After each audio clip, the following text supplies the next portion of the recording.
I made some rolling pin stands as Christmas gifts this year.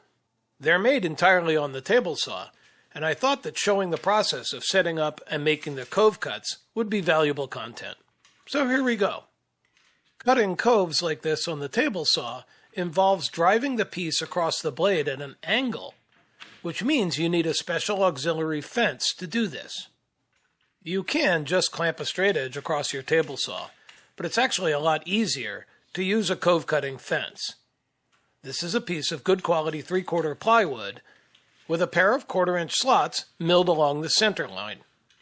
A pair of Microjig's zero-place stops work within these slots to clamp the fence in place.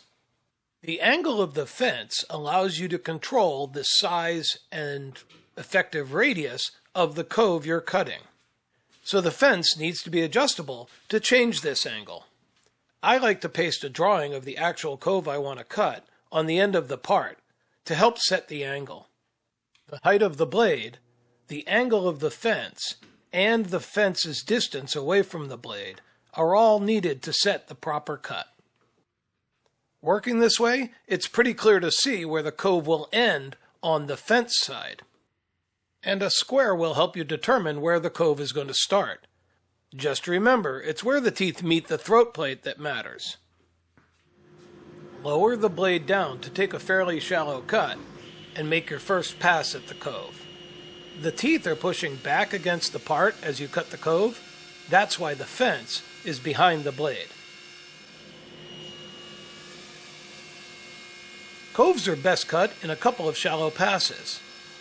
A good rule of thumb is to keep the cut depth a little less than the height of the carbide teeth. Any minor adjustments that may be needed on the fence can be done before the final cut. Then set the blade to the finish height and make the cut. I'm using Whiteside's 10-inch general purpose blade for the Tablesaw, and it worked really well for this. Take your time and let the blade do the work for this cut. I'm using Microjig's grip block here because it gives me the most control over the cut that I can get. With the cove finished, the beveled edges can be cut. Here again, a printed template makes it easy to set up the cut. One machine, one blade, and one great project. All that's left now is a good sanding and a couple of coats of finish.